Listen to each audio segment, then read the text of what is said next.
5 амалҳое ки талх ҳастанд вале бояд қабулашон кунӣ. Якум, нороҳатиятро пинҳон кун, чун касе аҳамияте намедиҳад.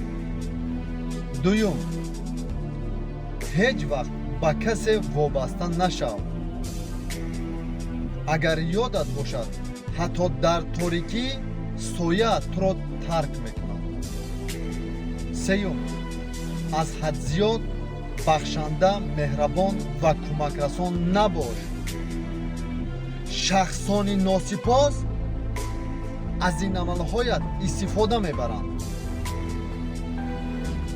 чорум, аз саре агар аз вафодорӣ надидӣ, ба он ишқ аҳамияте надеҳ.